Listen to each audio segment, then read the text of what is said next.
Season 3, Episode 4. It starts right now. Welcome to the show. I'm Brandon Davis, joined today by Jenna Anderson. Hey, everybody, and hello to David Shepard, who said in the comments that he's watching live for the first time. We're happy to have you. We love you for it. Welcome to the show. We hope all of our beautiful faces brighten your day. We're happy to have yours in the comments section. Aaron Perrine is here. What's going on, BD? Just another day in Nashville, sipping my coffee and talking about Marvel with my three amigos, and one of them's a little different today. Jamie Jirac is enjoying some sleep. We know Jamie loves sleeping in a little bit on the West Coast, and props to her for earning it. And in her stead is Liam Crowley. What's up, everyone? Yeah, me and Jamie just tend to pass each other like ships in the night. I've been on Phase Zero, I think, 4 or 5 times now, and Jamie's never been here, but I'm happy to see you all. I heard the crowd pop. It was like The Rock coming on. It was like the millions and millions of Liam Crowley fans in the comment section. Welcome to Phase Zero, everybody. We have a lot to talk about today, including whether or not Madam Web can actually be a good movie. That's a big talking point for today's show. We're going to talk about the Oscar nominations. We're going to talk about Disney Plus getting caught in 4K, making changes to episodes. What is going on? Lots to discuss. But first, there's 2 things I want to talk about to start the show. One is the composite score for our 2023 hype rankings, which we did our 2023 hype rankings episode last week. It was chaos. It was hilarious, and we had fun doing it. We're all still best friends. We're only closer for it. We have our composite rankings graphic now that we are going to roll into the top of the show here to see what's what. Spider-Man Across the Spider-Verse coming in at number 1. This is the score that these are ranked based on all of our rankings, basically. As you can see, Kraven the Hunter came in last place for all of us, which means it got 1 point from all 4, therefore 4 points. It is in 10th place. Echo in 9th with 10 points. Secret Invasion and Ant-Man and the Wasp Quantumania tied for 7th and 7th place with 21 points each. Ironheart in 6th with 25 points. Agatha Coven of Chaos, 5th place, 26 points. The Marvels, 4th place, 27 points. Guardians of the Galaxy Volume 3, criminally low at number 3 with 28 points. Loki, Season 2, 29 points in the number 2 spot. And Spider-Man Across the Spider-Verse, the number 1 most anticipated movie according to Phase Zero. It's officially official, and that is the rule of the official world and the globe, and the people are dancing in the streets celebrating that Spider-Man Across the Spider-Verse has won the hype rankings charts. It's going to break the box office because we said so. What do you guys think of that? 2 things: Craven sweep, and also I'm glad that Aaron ranking Volume 3 so low did not get it out of the top 3. I was really worried about how the numbers would shake out with that. He tried. I won. All I have to do is I don't have to win. All we have to do is lose together. That's it.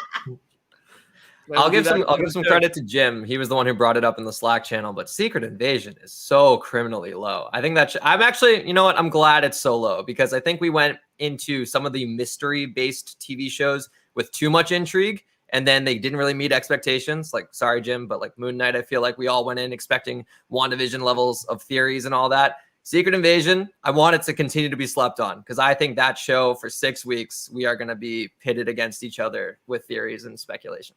Can I see the graphic one more time, Richard? Can we pull that up one time? Secret Invasion tied for 7th with Ant-Man and the Wasp Quantumania. You're telling me that Secret Invasion and Ant-Man and the Wasp Quantumania are ranked behind the Marvels, Agatha, and Ironheart? I don't know about that, especially for Ant-Man. This is Kang.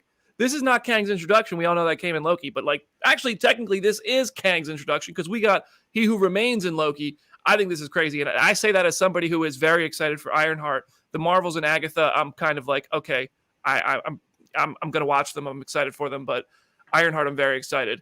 Ant-Man being in 7th place seems insane to me, especially considering we all seemed to rank these things based on things we know about them. Ant-Man certainly seems to be the one we know the most about. Woo! Woo-hoo-hoo! These ratings are crazy. This is what Phase Zero will do to you. All right. Well, we're going to move on. 2, we promised everybody if you left us a 5-star review with a question in it, we would read it. We would answer your question. I haven't read these questions yet. I just copy and pasted them, so I actually don't even know what we're about to be asked. I'm going to try to read them, make sure there's nothing kind of questionable in here, but questionable for us. All right, this first 5-star review on our Apple Podcasts charts comes from E.W. Delorme 17. Who says, love you guys. When do you think Doom shows up, and will Secret Wars set him up as the next big bad to follow Kang? Who talks first? You talk first. I talk first. I'll go a Fantastic Four post-credit scene. I don't think he'll be the main villain, but I think we get the old Phase 4. Hey, I'm here, and I don't have a direction in the future, but I'll be a big deal one day, like Hercules and Clea and all them before. I don't know if I want him to be like the next big bad after Kang. I think part of it is also just I hope that after Secret Wars we just pivot so heavily to mutant stuff and we kind of focus on that. But I feel like I answered this on Twitter the other day. I feel like where Doom could show up changes every single day. I feel like it all depends on Fantastic Four. I could see him in a post-credit scene. I could also see them completely ignoring him until after Secret Wars. So I don't know. I got him in Thunderbolts. Oh. Ooh, I mean, you think about it, David Arbor talked all that stuff in that interview for Violent Night where he said we get to drop a bomb in the MCU, and perhaps he's dropping a bomb that Dr. Doom is responsible for some of this stuff going on. It makes too much sense, call. man. It makes too much sense, man. Like, why wait all that time? If I'm Kevin Feige, I get annoyed with just the constant shaking, let me in of the mutants, the Fantastic Four, and Doom. We got to solve one of them. One of them got to get solved before the end of this phase so that he could just sleep without the yelling outside of his very, very large house. That's interesting. I like that. Aaron has been a prophet before, so it could happen. Aaron could be onto one there. All right. Thank you for the 5-star review. All right, this next one is from Ethan. I've been listening to you since late 2021. Hey, thanks. And have listened to every episode since. Wow, thank you. I also listen to every episode while it's being recorded. I've never listened to one of our episodes after it's recorded. I can't do it. I cannot get through it. I probably would be better for it, but I will think less of myself. For your upcoming podcast where you will be answering questions, I have a good one. If you could choose 2 characters to team up, who would they be? I would have Miss Marvel and Ironheart because they would be so funny together and have such great chemistry. First of all, props to Ethan for complimenting his own question. I respect that. Also, let's go around and answer this. I like the Miss Marvel Ironheart teammate. I want to see Shang-Chi and Spider-Man team up. Simuli, you said it. He wants to see Shang-Chi train Spider-Man in Kung Fu. I think that could really be a fun dynamic, but also I want to see Daredevil and Spider-Man as I say it. But for me, I think Shang-Chi and Spider-Man, a training montage, the banter between them, and the way it would change both of them for their paths forward would be really interesting.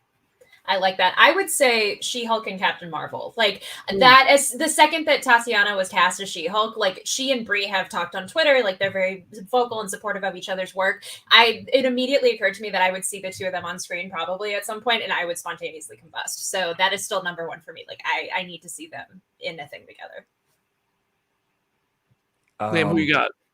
Well, I got 2. One of them can't happen because Steve Rogers is kind of retired, but I love his dynamic with Namor in the comics. So I'll just go with the legacy pass on of the torch, that being Sam Wilson's Captain America interact with Namor in some sort of diplomatic way. And then speaking of Torch, I would love to see Human Torch and Spider-Man, especially because my fan casting for Human Torch will always be Rudy Pankow from Outer Banks. And he played Tom Holland's brother in Uncharted. And I liked their chemistry there. So I think it could translate to the MCU. Of course, Liam watches Outer Banks. I love Outer Banks, and I'm unapologetic about it. Oh, Aaron, who you got? Give me Charlie Cox's Daredevil meeting poor Stephen Knight, like and just trying to make sense of. Wait, so there's 3. Oh, okay, all right. I see. All right. And having to represent him or something would be really, really fun. Any of the floor, like ground level heroes with Moon Knight would be so weird. Like, I'm sad Liam said Captain America because I would love Anthony Mackie's delivery of there's a bird god that tells you to go around punching things because the moon is in jeopardy. All right, sure, whatever. Well, I've seen a lot of weird stuff. Cool. Mackie, man, I can't wait to get Mackie back in the MCU. Yeah. Next one comes from Anthony Squints. Love the show as a day one listener. Thank you so much. He's been with us for over 2 years, Anthony. I now watch the pod on the YouTube page. Oh, Anthony, what's going on? Welcome to the show. But I still download each episode because I know that helps. Oh, what a W, walking W, Anthony Squints. Thank you for the support. No question to ask. Just want to say thank you guys, and I appreciate the. Okay, I should have read these first. No question, Anthony Squints. Anthony, We all love you for it too. Thank you so much. Honestly, every one of you who download this episode and watch it on YouTube and subscribe to the Phase Zero channel on YouTube, you help us open doors for exclusive content and more fun stuff in the future. We're like the Ant-Man and the Wasp junket is coming up, and I'm trying to find some ways to do some cool stuff with that. Secret Invasion's right behind it, I think, and then Guardians. So hopefully we're able to keep doing some cool stuff with that. But in order to do that, we do have to be like, hey, look, this is how many people listen to our show. This is the number of subscribers we have. So it sounds silly. Every content creator says it, but it's true. Every little bit you guys do for us helps. Zach Lawson 8 says, love this podcast and the people on it. Always staying up to date on Marvel news and reactions of the latest developments. I am wondering, though, do you expect any of the Thunderbolts members to not survive the whole movie? Thanks. 100%, I think somebody's dying. Probably Absolutely. more than one. This is Marvel Suicide Squad, in my opinion. I don't think it will be on the level of the Suicide Squad in terms of number of deaths, especially because there are barely there's such a small cast to this movie that we know of so far. But I feel like at least one person, this is going to be their big heroic hero's death, is going to be dying in this movie. Especially if we hear rumblings that this is like a sequel, a spiritual successor to Black Widow, and if Florence Pugh is in the lead, I can't think of a more emotional weight than by taking Red Guardian away. And I don't want that to happen. We're just getting started. But like, if there's going to be a death that's really going to impact the team, Red Guardian might be my favorite. For a second, I thought you were going to say Yelena, and I was going to be like, no, absolutely, get out of here, no. Gentleman riot. No. Honestly, if there's one character I'm marking as safe in that movie, it is Yelena Belova. She survived an explosion a million miles in the sky. And I think she's going to be she's kind of part of what I think is the future of the MCU. Red Guardian, I could see being one who goes. I could see Taskmaster is in this movie, right? Ghost is, there's lots of rumors online of Ghost. I don't know. I see on Twitter, it's all unconfirmed that Ghost might not be a part of the movie anymore. I don't know. I could see Ghost going too. Or if Bill Foster's in the movie because Ghost is in the movie, Bill Foster goes. I'm just ready for more Lawrence Fishburne in the MCU. If they bring him back just to kill him, though, I'm going to have a problem. Yeah, Bucky Barnes is definitely dying. No, I'm just kidding. No. I'm just kidding. I know. I'm just kidding.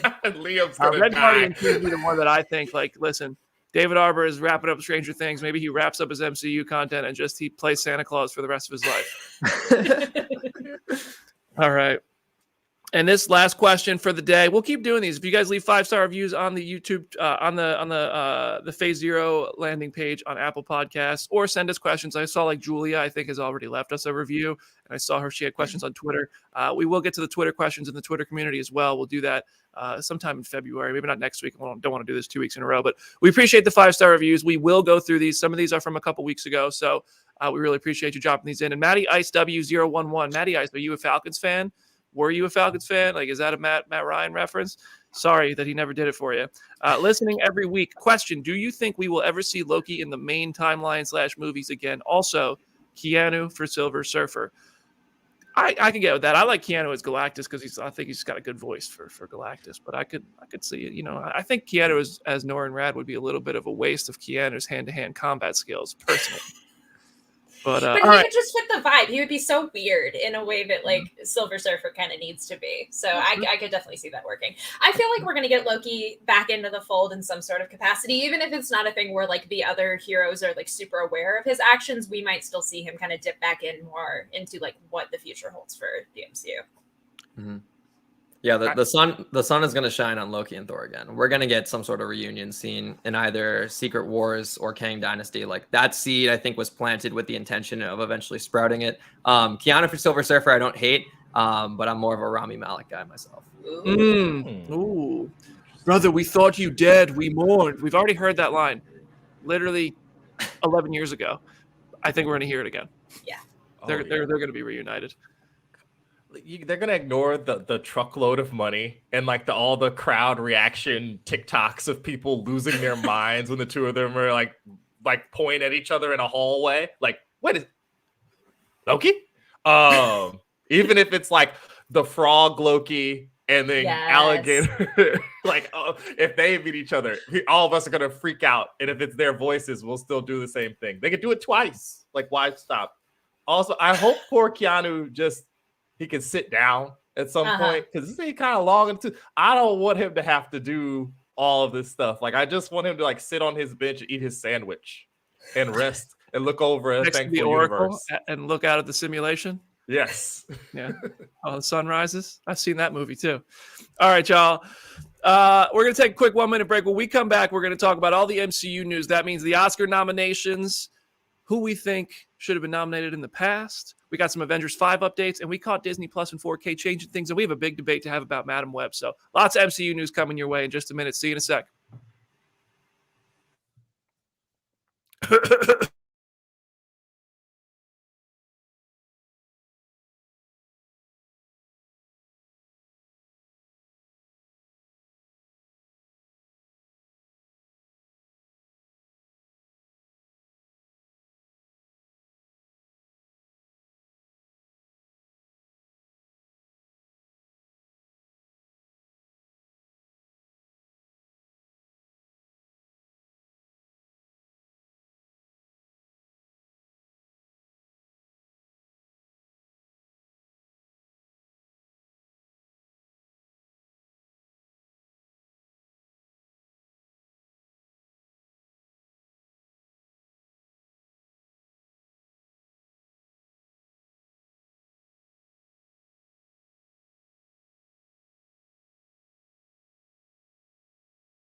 Welcome back to Phase Zero. We got some MCU news to talk about. We got lots of Oscar noms to discuss. Liam, you want to take this one?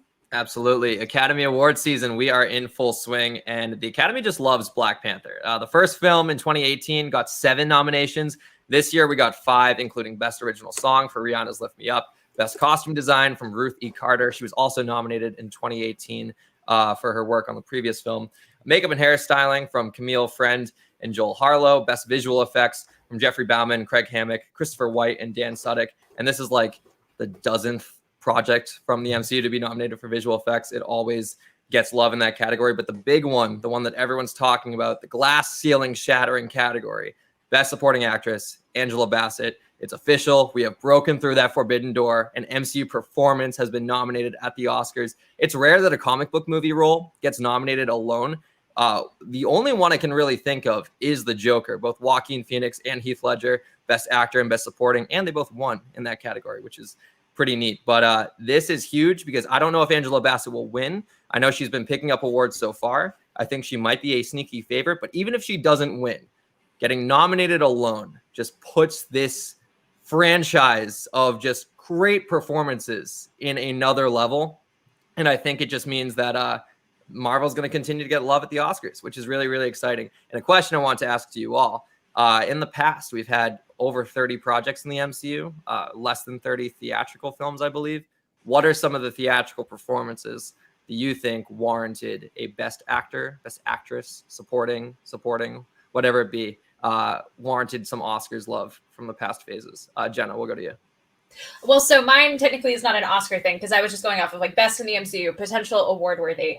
Wilson Fisk, Vincent D'Onofrio's Wilson Fisk to me is like, that is such a magnetic, compelling, interesting take on the character. He is so commanding in every single scene. Even like people can have their qualms about Hawkeye and how super powered he was in the finale of that. But like just having him back, having him play that role, there's nobody else who has that kind of performance in the MCU. So it's like, if there was a world where he could have won an Emmy or even been in contention, that would have been so good. I think Tom Holland's work in Spider-Man No Way Home was exceptional.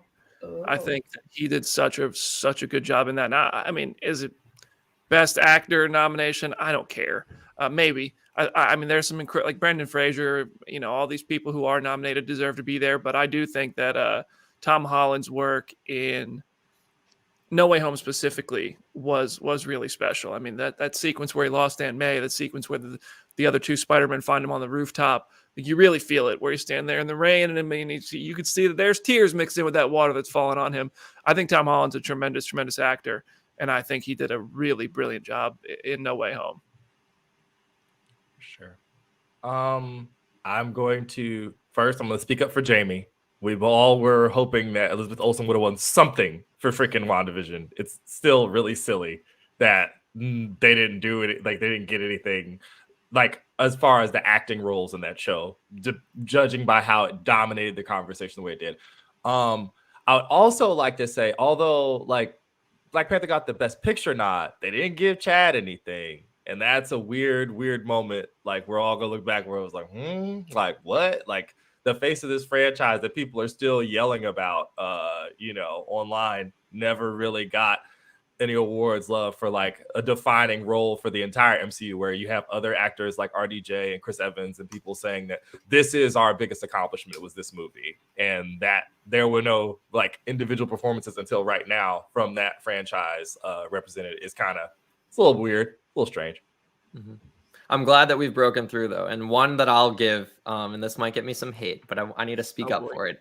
Tom Hiddleston in both Thor 1 and Thor the Dark World was exceptional. Like his conversation with Odin in the first Thor movie, when he's just yelling at him and just like, are you proud of me and everything? And then in Dark World, like the conversations he has with Frigga and the conversations he has with Thor when he's seemingly on his deathbed.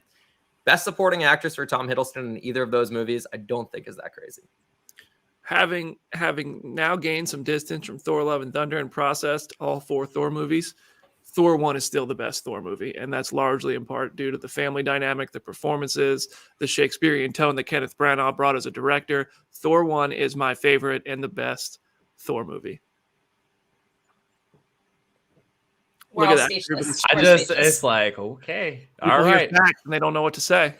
I will also say I'm so sad that Jamie is not here while we're talking about the Oscars and awards, because I know this is her Super Bowl. So I'm not gonna act like I'm some sort of awards nomination expert, especially this year. I usually know a bit more than I know this year, but I do want to say I think The Woman King getting shut out was so weird, man. Yeah, that movie was phenomenal, and there were so many phenomenal elements from the directing to the acting to, I mean, just so many elements of that film, and it not getting nominated. It was nothing, right? It got no nominations. Nothing. Big zero. It should have been Best Actress for Viola Davis and cinematography. Those are 2 that I think are just ridiculous snubs across the board. Also, man, I was told y'all love Jordan Peele. What the heck? Thank you. What happened? It's really good. The fact that it got shut out only proves the narrative arc of that movie is so much further. Of like it's so poetic, but it's so sad at the same time that it got completely shut out. The Swimming Pools by Kendrick Lamar of movies, where we're just all sitting there in the club going, "Hey!" It's like, "Oh man, cirrhosis of the liver. What are you talking about?" All right, y'all. If y'all want to talk more about the Oscars, I do believe the Comic Book Nation podcast will have you covered on Friday. We are instructed to stick to Marvel on this show. Every once in a while, we'll get off topic and have some fun with it, but we got a lot more to talk about in the Marvel Cinematic Universe here. So I do suggest checking out Comic Book Nation this Friday. I believe Kofi, Matt, and Janelle will have you covered with some more Oscars commentary. But right now, we're talking about the Avengers. We got to talk about the Avengers. This is where I get excited. This is where I get really fired up. Okay, we got some new Avengers 5 quotes from writer Jeff Loveness for SFX magazine. Shout out to them. As I'm building the Avengers, I want it to feel like a generational struggle. Phase 4 felt like the birth of new characters. You're giving everyone a little bit of breath. You're broadening out the universe. You have fun Disney Plus shows that are elevating characters. And now I think it's time to put the pedal to the gas again and really take all of these new characters that we like and throw them into the fire. Which I know somewhere Brandon Davis is just like, yes. He also called Kang an A-list top-tier villain as well, which, I mean, we all kind of expect from what little we've seen of Jonathan Majors in the role. Do you like that we're going to give all of the new Avengers a trial by fire? Yes. Finally, the MCU is coming back together.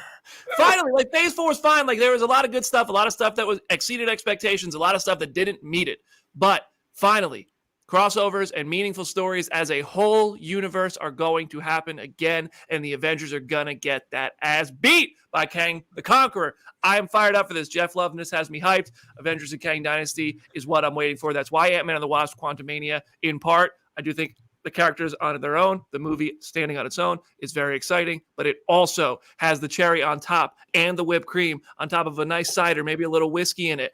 It's just the right concoction for a cold winter day to get us fired up for the future of the MCU starting right now. And Kang is going to be epic. We're going to have a lot. Shang-Chi is going to be there. Ant-Man is going to be there. Who else from Phase 4 is going to be there? I don't know. I don't care. Plenty of them. Their stories are finally going to start to connect. And Jeff Loveness is going to make sure we see more broken helmets and faces getting punched by Kang in the MCU. Let's go. I'm saying. Okay?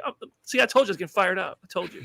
We just need that clip isolated for when the movie comes out, just to like look back and just see how you were forecasting the movie. I'm just so excited to see all of the different character dynamics, like regardless of whatever hell they put them through. I'm so excited to see all of these characters who we haven't really seen together outside of like a cruise ship video. Like I'm excited to see all of them actually interact and like what their rapport is, and then put them through hell in the process. That's what I'm looking for. I want those dynamics between characters, that Steve Rogers and Tony Stark rivalry. Who's that going to be going forward? Who is going to be like, I don't want the same roles to be filled. I don't want, two people butting heads because it's, nobility versus like technology and what's best for us type of stuff. I want, and like a powerful guy like Thor and a logical person like Natasha, and then Hawkeye who just shoots his little arrows and all that kind of stuff. I want to see though, how these characters fill roles in a group setting. And I think that's really exciting. These characters are all very different. All these characters that we've met in Phase 4, they are going to drive each other crazy. And some of them are going to become best friends. Some are going to really care about each other. Some of them already do. If you watch the final episodes of She-Hulk, there's some relationships that are growing. I'm ready to see these people get pitted against each other, have to take care of each other, how they team up, how they complement each other, how they need to like learn to work together. I can't wait to see it. And Kang is a really formidable. If you've read these comics, if you've watched any of the animated shows, Kang is such a threat, man. I don't know. There's no Rick Jones in the MCU, and Steve Rogers isn't creating a future where there's an apocalypse. So I don't really know what Kang is coming back for. I don't really care yet. I want to get there, and I think the journey is starting, and Jeff Loveness has me hyped up. Yeah, I completely agree with all the sentiments. And I think that Phase 4 will be looked back at once we've gotten through Phases 5 and 6 with much more fond eyes, because we'll know where we're going. And one of my favorite quotes is, once you fly first class, it's hard to go back to coach. And I think we were very spoiled from the buildup from Phases 1 until 3, because the first Avengers movie was a 6-person team up, and then we added more faces for Age of Ultron, and then we added everyone for Infinity War, and then we added everyone for Endgame. And then we went back to just kind of everyone scattered. The Avengers are no more. We broke up like a band, like the Beatles. So now that we're back and building to an actual Avengers movie again, and we're going to get more crossovers, like with the Marvels coming up, getting Kang and Ant-Man Quantumania, like these are the signs that built to the special stuff from past phases. So if we're going to trust history, I think we're in a good spot. I definitely think that there was an element of that to the first one, like leaving off of like these massive crossovers, and the only one to really have like a big giant crossover in Phase 4 was Spider-Man No Way Home, and how much people love that. They're probably going to lean into more of having these characters bounce off each other in all the projects. I'd be shocked if it wasn't. Like, I'm telling you, that's why I think some of those Disney Plus series are ranked higher than Quantumania, because there's going to be one of them where somebody pops up and you're like, wait, what? Why are you here? And we all just cheer. Someday, Jim, you're going to see Moon Knight again. I don't know where, but you are. Aaron, I got a question. Are you intentionally rocking the Kang colors today? It happens that way. I've been trying to figure out if we get invited to go to Ant-Man, how I can do that as a suit. It's been hard. I'm very tall. You invite a lot of Jolly Green Giant like stuff when you're this tall. You wear a bunch of green. So we'll figure it out. I love it. For everybody who's listening, Aaron's got a green hoodie, and the purple hair complements it really Kang-esque. Yeah. I dig it. All right, we're gonna keep moving here. All right. This is something that I find very interesting. Disney Plus, multiple times now, has edited episodes after they release. And the latest time that they have been caught in 4K, and I saw evidence on Twitter that this happened all the way back in 2022, that distant time, ages ago, but it is making the news cycle that came across our desk now. Miss Marvel changed the Statue of Liberty. Now, I remember complaining about this on the show on Phase 0 last year. The Statue of Liberty was green like it is in our world, like it had been in the MCU, up until we saw it in Spider-Man No Way Home, where it was a copper color getting a Captain America shield added to it. The shield fell down, they had a fight, all that kind of stuff, blah, blah, blah. There's a reference to the Statue of Liberty in Hawkeye. We see it in Ms. Marvel. It was green, not copper. Now they have changed it. The Statue of Liberty in Ms. Marvel is now the copper color that it was in Spider-Man No Way Home. Okay, I have lots of thoughts on this, but first I want to list off other times Disney Plus has changed things. WandaVision changed its credit scene. They added a bunch of trees to that mountain near her cabin. We all were like, hold on a second, wait. Is this because that's Wundagore Mountain and it's going to play a role in Doctor Strange in the Multiverse of Madness? No, the answer was no. The theories didn't matter, like most of the theories back then. They also changed the opening credits to the Halloween episode. When the Vision was on the screen, it said the Vision, and then they updated it and it just said Vision. They also changed the Falcon and the Winter Soldier. There was that sequence where the scientist gets shot. There's blood in it. A couple months later, they re-uploaded it, removed the blood, got called out on it, added the blood back, and said it was just a mistake. It wasn't supposed to be censored in the first place. The Mandalorian had Jean's guy. He was digitally edited out. Well, Book of Boba Fett had a shot where it's overhead, and you can see that the set is literally a set, and behind the walls of the faces of the buildings, you can see like the wood construction holding it all up. That was edited and fixed as well. So here's, there's two reasons this could be happening, I think, and I'm not an expert on filmmaking, but I pay attention to a lot of this stuff. They are getting lazy, or there's just so much they because they know they could fix it later. I want to add that they see this opportunity to fix it later, or there's so much content happening that VFX editors and directors and stuff are starting to make these mistakes because there's such a demand to meet these deadlines with so much content, or both. Because when you have so much content happening and you know you can go back in and fix it later, well, let's just get the content out there. Okay, I don't know. I'm not really trying to complain too much about people making mistakes.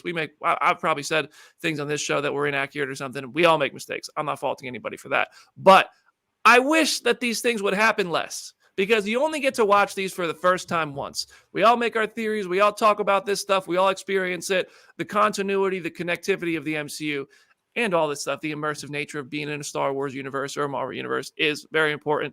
As a fan, I get it. Mistakes happen. This happens to everybody. It happened on The Walking Dead all the time. Stuff like this happens. But it's just like, man, it's so weird that there's no physical media to go back and have the original version of this that can't be changed. And now anything can be changed. These are just the ones that we have found. There could be other things that have been changed along the way, because there's no way to really compare it unless you every day have like the original version playing and constantly play it with the newest version available in Disney Plus. I think it's kind of weird. I'm not really a fan of their ability to do this. I get it. I appreciate that they changed Ms. Marvel to fix the continuity with Spider-Man No Way Home, but I'm also like, damn, I do wish for the viewer experience it would have been right the first time. I'm curious about this whole situation because I wonder if it's a lack of planning where Ms. Marvel takes place in the continuity.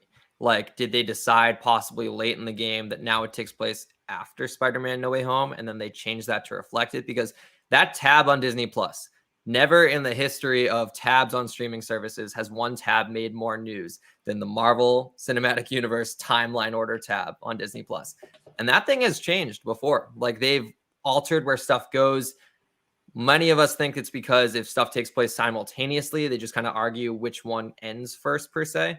But I'm just curious if Ms. Marvel was shot to completion, premiered on Disney Plus, and then they decided months later, like, actually, we'll put it after No Way Home. So, which to me bugs me, because I don't want to call out the MCU for a lack of planning, considering phases 1 through 3 were like the greatest seed planting in cinematic history.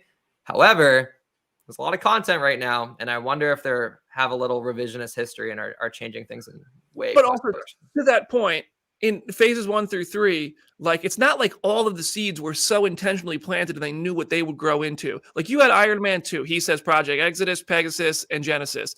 Pegasus turned out to be Captain Marvel in the 90s. Exodus or Goliath turned out to be Bill Foster. Like, obviously, if you know Marvel Comics, you expected Goliath to be Goliath. But Pegasus being, part of the Avengers movie and then Captain Marvel so many years later, that just seems like a thing where it's like, okay, we have this opportunity to connect it really well. Now it's like, okay, we're not connecting things. We can just fix it later, which is just kind of, it doesn't have that same magic to it. I get it. Yes, like the comment said, I understand mistakes happen. Don't let it happen again. Like, I mean, sure, obviously, because like I completely agree with everything BD said, especially the physical media component of it, of like this is why it is frustrating that none of this stuff is available on physical media. But I will also play the devil's advocate of this is what happens in comics all of the time. There are countless instances of, oh, a character appeared in a team book and is wearing a costume that they got rid of and changed into something else like 10 issues prior. And it's like, well, now you have to kind of take into account where does this fit in the story, because that's distracting enough. But then there are smaller things of like coloring issues or lettering issues or something where it might be printed one way in a single issue, and then in a trade paperback it might be printed differently, and then in a trade paperback 10-15 years later it might be printed even differently. So like it's a thing that happens in superhero storytelling. It's just, I think, because the MCU is the first fully fledged superhero thing like it, the fact that it is also doing something like that is kind of weird. It is still like, I agree. I think it's the glut of content. I think there's so much going on that, like a comic book company publishing X number of issues a week, some things are just going to slip by. Well, but then where do you draw the line? I don't know. I think it's like, if it's something like all of the examples that you had were weird, but they're still small in the grand scheme of things. They don't really change the narrative in and of itself. I think if it's a thing of like, oh, we start deep faking Mark Ruffalo into the Incredible Hulk, or we like significantly change the actual text of something, then I think that might start to be a problem. Sure. I'll tell you right now, if they ever add Avengers Tower with a different logo to the background to any of these New York stuff, we're going to have a problem. We're going to have a problem. If I could have known the answer months ago. Aaron, do you have any thoughts on this before we move on? I do. I think it's also an underrated element of it is that no one was keeping track of this stuff before, at least not readily available for you to just Twitter search this thing happened in the background. Some of these things got changed in post and no one really was going through with a fine-tooth comb. Also, I think just that Spider-Man is a weird thing because does the other Sony movies even know what's going on with No Way Home? Because look at Morbius, like they don't know their own stuff. So how could Kevin Feige and them know? Like it's a weird situation with them over there, which we will get into later. But yeah, I was like, good for y'all, huh? Ultimately, I do think it's because we're getting spoiled by having so much content that it is hard for all of these things to keep in communication, to plan these things the way that, like Liam just pointed out to start this, was that, in phases 1 through 3, it was at most 3 movies a year. You could have these teams talking. Now you have an episode of a Disney Plus show dropping the same week as a movie before the next show starts 2 weeks later, and the next movie comes 2 months later. There's so much happening at the same time. Keeping up with it, I understand I'm not like mad, say this is unacceptable. How are you're incompetent for making this mistake? No, but it's just like, okay, it's weird that these things, they have the ability to do this and there's no physical media. Also, I just want to buy these things on 4K so that I can actually have a full stack of collected titles instead of feeling incomplete like I only have the movies. Moving on. Let's talk about Chloe Bennett, shall we? Yeah, this is the freshest news that we're talking about today because it happened like a couple of hours ago. But Chloe Bennett, I believe it happened a couple of hours ago. At least, socials were talking about it very recently. There was a tweet that was sent out about how claiming that Chloe Bennett was like the best part on a soap opera like Agents of S.H.I.E.L.D. And then she responded to that by saying, I've said this before and will say it again until I see something to change my mind. This is the original tweet. That the person who called out Chloe Bennett could not see her sharing the screen with actresses like Florence Pugh, Haley Steinfeld, Samuel L. Jackson, blah, blah, blah. That tweet was responded to by Bennett herself, saying, "Hey man, you seem like a mean loser. Also, I have a strong feeling that your tweets aren't going to age well." So this kind of lends to the possibility that she has shared the screen with some of these major names. She has held her own. She is very impressed. And we're going to see it at some point, and this tweet is going to age like milk. So it depends to be seen if Chloe Bennett will reprise her role as Daisy Johnson in the MCU proper. But a lot of people have her tied to possibly Secret Invasion because of the whole S.H.I.E.L.D. connections with that storyline. She has denied that in the past. She has also posted pictures in the past of her with Daisy Flowers being up to something, her on Instagram stories being in the gym, training for something. And we've seen Marvel actors deny involvement in projects before just to actually be in them in the end. So for anyone who has Agents of S.H.I.E.L.D. love, I would love to be educated on the value that a character like Daisy Johnson could bring to the MCU proper. I am so sad Jamie is not here. Like, I am crestfallen that she is not here to take over this. I still have not seen Agents of S.H.I.E.L.D. in its entirety. I won't get into that. I will just say, like, be nice to Chloe Bennett. Like, that is just a blanket statement. Like, between the Powerpuff Girls reboot and all the discourse around that, which she's now not even involved with that, and that might not even happen anymore. Who knows, under Warner Brothers. But between that and then all of the discourse of this, it's just like, leave her be. Like, come on. Whether or not she shows up, I think it would be great if she shows up in Secret Invasion, but if she doesn't, it's not the end of the world. But if she does, who cares if she's not on the same caliber as these Oscar-nominated people? She's still like a person that people love seeing as this character. She still understands and commits to the character. That should be enough at the end of the day.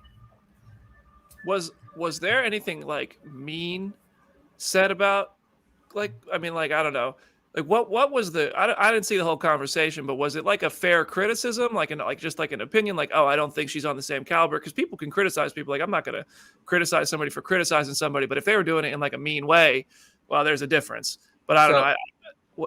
Go ahead. Yeah, there was one tweet just saying that she was not on the caliber of Florence Pugh, Haley Steinfeld, or Samuel L. Jackson, and then parentheses, could keep going. So a little much. But then the tweet that she responded to specifically was someone was saying that she was the best part of Agents of S.H.I.E.L.D. And then that tweet said, being the best part of a soap opera is not much of a compliment. And, you know, I mean, I don't think anyone's denying that Agents of S.H.I.E.L.D. side by side compared to the Disney Plus shows is on the same level of quality. But, you know, it is something that someone spent 7+ years of their life working on. And then to just be kind of relegated to being called a soap opera, like, you know, I like soap operas. They can be fun. But still. Yeah, I don't know. I don't know. There's a line you have to walk when you, like, especially when you're in this industry, when you criticize something and how you criticize something, because you could get pushback, or you know, if there's a respectful way to criticize things. But yeah, I know in terms of Chloe, I think she's coming back. I wish. Maybe we'll touch on this again when Jamie's here, because we do have to keep moving. We've spent a little more time on some of these topics. We're like Monday Night Raw 30. We're gonna have to cut some segments to keep things moving. Let's talk about Namor next. Yeah. So if you listen very closely, you can hear Nicole Drum, front of the show, screaming in the distance. Kevin Feige has teased that there is a future for Namor on the Wakanda Forever Black Panther podcast. He said, you know, people who read the comics know that there are 80 years of stories with Namor that we can tap into. So where and when we'll keep to ourselves for now, but we think that this is an incredibly iconic character that's being introduced probably to most people, most moviegoers, for the first time, and we expect them to want to see more. I'm so glad he said this. I feel like Namor is such a versatile, such a compelling character. I think Tenoch portrayed him so beautifully, and just the way that they adapted his world is still one of my favorite things out of the entire MCU. So give me anything Namor that they can legally do given the rights issues, but give me as much of him as possible. Like, I won't say no. Talk about a character that'll be fun to see interact with other Avengers in these crossovers. I mean, also one of the most interesting dynamics has already been set up between Namor and Shuri. Can they ever actually be allies? He killed her mom. I don't know, but we'll see. We'll see how that plays out. Yeah, I'm down for any and all Namor. I saw a fan design of like a Namor costume on the comic book Instagram, and I was like, this is just a costume that's going to evolve. We got one movie with Namor. I think this man is a big part of the future, and I hope so. Like I always said when we were doing all the Black Panther press, that they put introducing Tenoch Huerta as Namor for a reason. It wasn't just like it was like, nah, we kind of know what's going on here. Also, thank you, Ta-Nehisi Coates, for asking him so delicately, even though you know he's going to try and tap dance around it. Him, and you hear Nate Moore try to say something in the side, and Feige was like, nah, let me cook. Like, so hopefully we see him. I think Thunderbolts probably. Maybe. Oh, you just want everyone in Thunderbolts. Listen, Thunderbolts. They discovered electric rocks in Kenya last week. It's happening. It's all coming together. AR marketing. Stack that, honestly, if they're looking for vibranium in Thunderbolts, then this man is going to have something to say about it. Speaking of Thunderbolts, oh boy, you have Julia Louis-Dreyfus getting on Jimmy Kimmel Live and confirming that she's in Thunderbolts, even though we've seen the poster. Love the glasses. She said, I actually can, confirm that I'm in that project. I'm going to be in Thunderbolts. Yeah, good guys are doing bad, or bad guys are doing good. And then, like, she talked about, like, the idea that her character's like a bad guy. She's like, I think she straddles the line between good and bad. I think it's a bit of both. I think it's a little bit unclear. It's really unclear to me. And then goes into an abstraction where she's like, she asked her grown sons, shout out to them, I hope they listen to the podcast, about what does this mean? What does that mean? She mentioned universes in the answer, which I was like, what? Like, she just like a normal human, right? So I don't know. And she also teased, because they were looking at her first appearance in a comic where she's fighting with Nick Fury. Like, they didn't get you your comics costume, and she said they still might. So if you're into that, you know, if you're down for that, which I think we all are, I'm still laughing.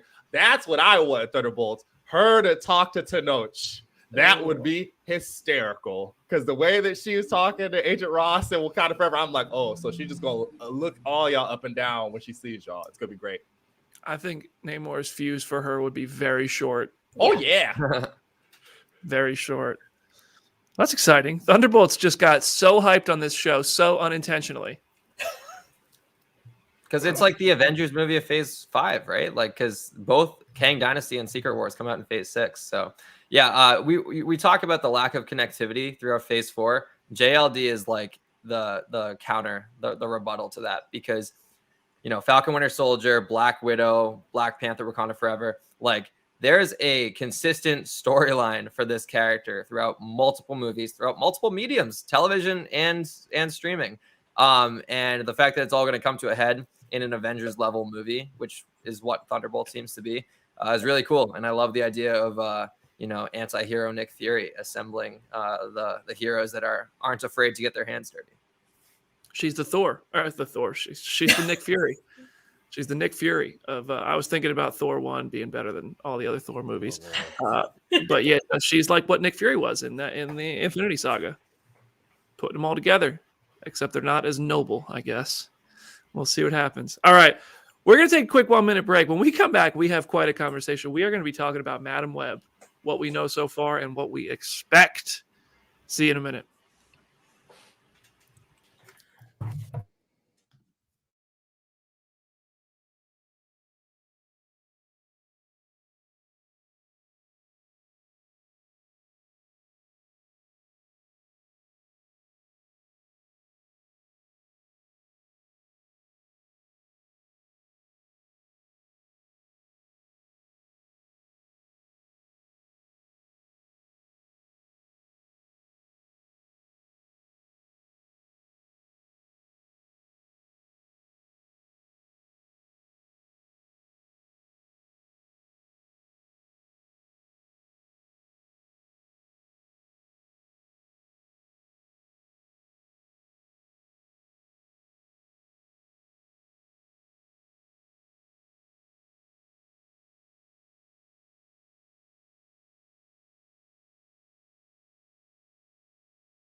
Welcome back to Phase Zero. What a show it has been so far, and we're about to cap it off with a great debate. Madam Web. All right, so yeah, we have to talk about Madam Web. It wrapped production recently. It releases on February 16th, 2024, so just over a year out. Emma Roberts, who has been cast in the movie in a largely unknown, heavily rumored and speculated about role, spoke to Collider, and she said, "We had a lot of fun with it. It's obviously such an amazing cast, and it is such a unique take on a Marvel movie. So I'm really excited for people to see it, because I think it's going to be very unexpected how they tell the story." I have so many thoughts about this movie. I said during our rankings episode last week, if this was still coming out this year, I would have put it way too high in my rankings. Like, everyone would have judged me. So I ask all of you first, and then I'll butt in. Do you guys think this movie is actually going to be good?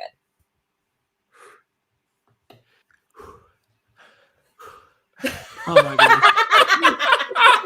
goodness. Listen, like many Sony Marvel movies before it, it has some of what it needs to be good. Will it be good? I mean, who knows? Who knows? We're a little over a year away from it.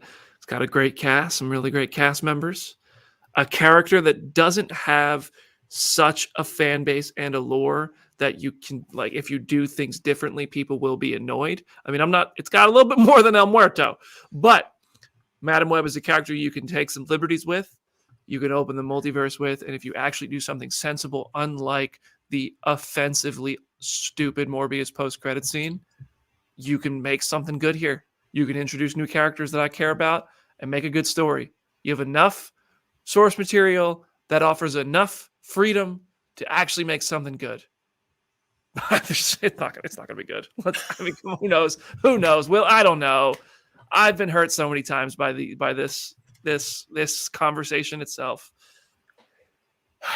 Of all of them, also, yes, Layla, El Muerto sweep. But aside from Bad Bunny aside, I think this has the potential to be the best of these, for real. Because one thing I guess you have as a strength of not having such a rigid, like, connected universe is that these movies can be really different. Me and Jenna's biggest thing about this movie is they took a stylistic direction in that it's a throwback 2000s sort of vibe for the movies, right? Like, I think that's really smart. I think it's interesting. I think it's instantly going to make it a little bit more distinct from some of the other stuff that they put out, like for the Morbius and what we haven't even seen anything in Craven, but I assume it's going to have similar toning, like, for sure. Until we see otherwise, I have to assume.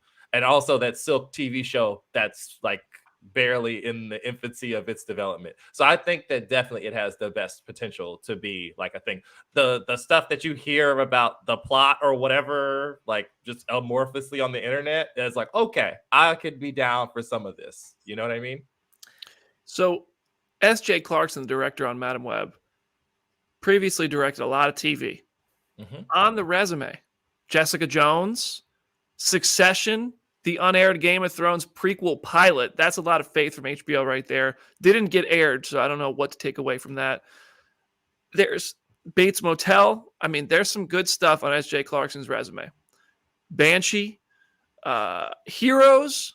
Y'all remember Heroes? Man. I mean, you got to save the cheerleader. You save Madam Web, you save the world. Dexter. S.J. Clarkson has a pretty solid resume. This cast: Sydney Sweeney, Emma Roberts, Dakota Johnson, Adam Scott. It's looking all right. It's looking all right. This has potential. Madam Web has a lot of potential. Liam, what do you think? Well, Brandon, you said you've been hurt before, and it's been almost a year since Morbius, so I think I'm ready to be hurt again. I think I'm ready to drink the Kool-Aid. I think I'm ready to buy into whatever this crazy Terminator-style Spider-Man light movie that Madam Web is. For the reasons you just mentioned, the cast is stacked.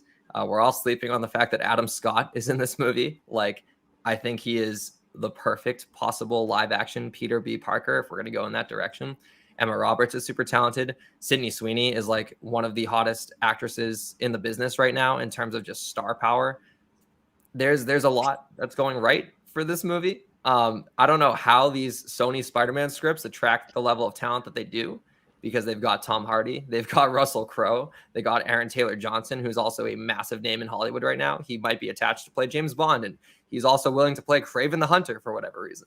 So, you know, there's a lot that's going right. And the one glimmer of hope I will leave on this movie is it was shot in my backyard of Boston, Massachusetts. I don't know if it's going to be set in Boston, but if it's set in Boston, I might feel obliged to just really, really root for this thing to succeed, even though it might leave me in tears. And for the Easter eggs that we all want to see, I mean, we've already seen the Daily Bugle is in set photos with the regular logo from the Spider-Man trilogy.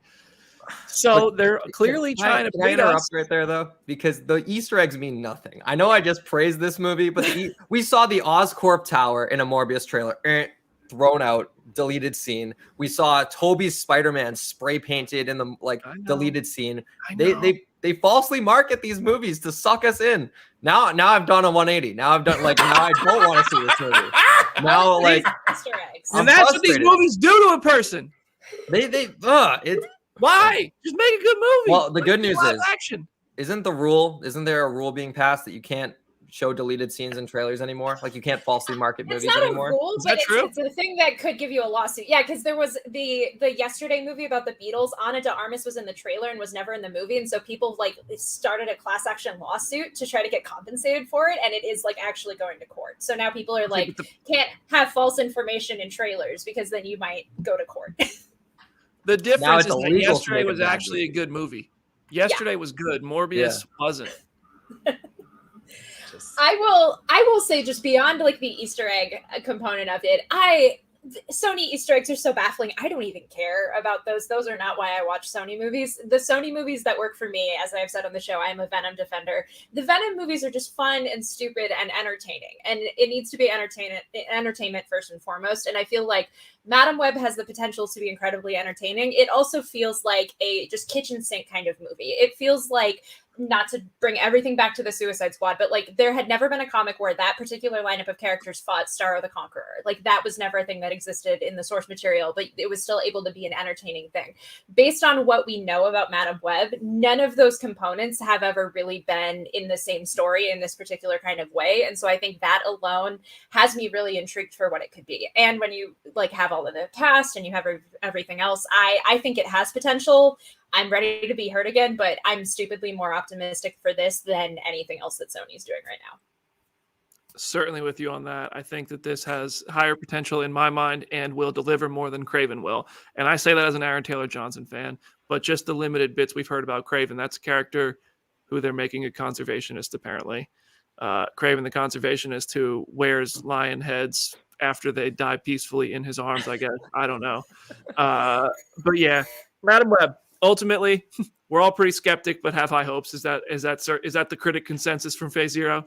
I'm hopeful. I have like a smidge of skepticism, but I'm probably more hopeful than most of the people here. Even if it's bad, but it delivers on like this shared universe thing that they supposedly setting up with Peter and whatever is going to happen with Tom Hardy's Venom, whatever, that will be a success. Because right now I'm like, what's the point of some of the connectivity if you're not going to lean into it? You know, are we expecting a Spider-Man?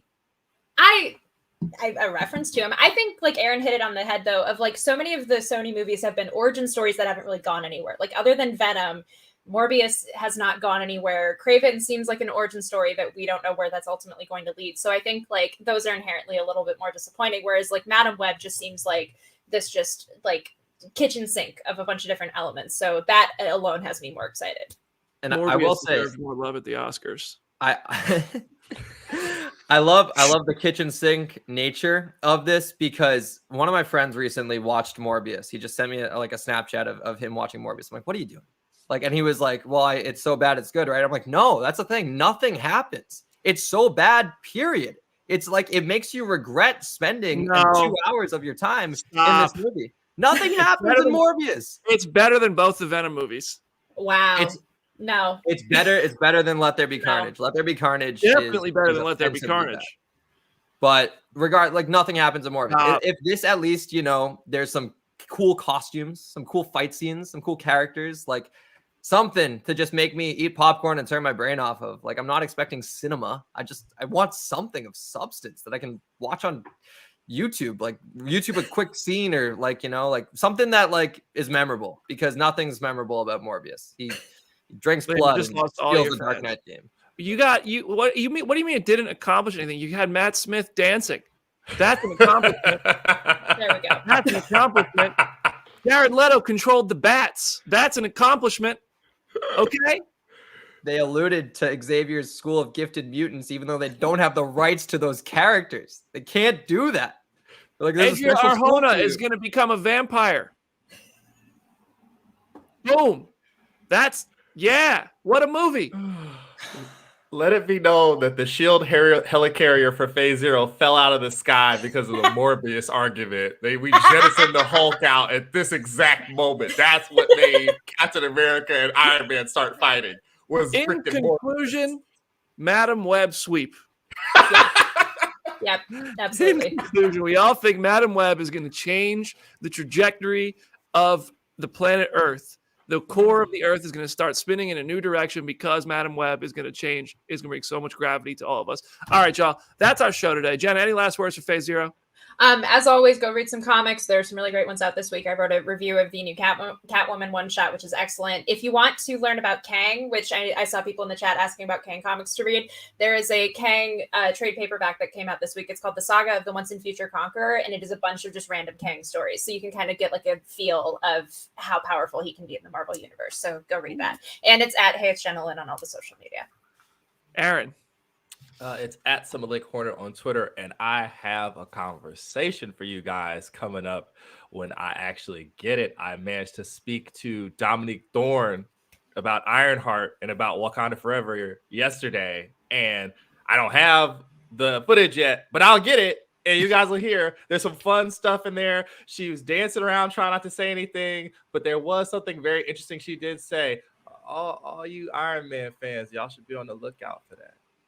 Oh, I don't even know what you're talking about now, but I'm intrigued. I will be clicking and watching. Liam, what you got? Thank you for joining us today. Yeah, thanks for having me on. It's always a pleasure to talk Marvel stuff with you guys. You can find me on socials at Liam T. Crowley. A lot of stuff going on comicbook.com. A whole lot of wrestling coverage, a lot of Percy Jackson coverage. The show is wrapping production like very, very soon. So hopefully some news tidbits are going to come out, possibly some casting announcements. So that's been a lot of fun. I talked about Percy Jackson on the Seaweed Brain podcast recently. I want to give them a shout out because that was just such a great time. And if you're looking to go to the movies this weekend, go see Missing. Missing is the sequel. I was floored by how much I enjoyed that movie because computer screen genre films should not work. But with all of us, with our short attention spans nowadays, they fly by and they are extremely engaging. And Storm Reed was awesome. So go see Missing if you haven't seen it already. And if you want a movie that's going to make you sick to your stomach, go see Infinity Pool. My goodness, I've never seen a movie like this. I saw the NC-17 version, which is more of just body parts and bodily fluids, and I don't just mean blood, that I ever needed to see in a film. It was something, but the story was quite fantastic. It was very engaging and bizarre and weird.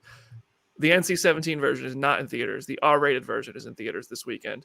So if you're into some crazy horror sci-fi type stuff, Infinity Pool is something else, man. I have an interview with Alexander Skarsgård and Mia Goth, which just published on the comicbook.com YouTube channel. You can go check that out.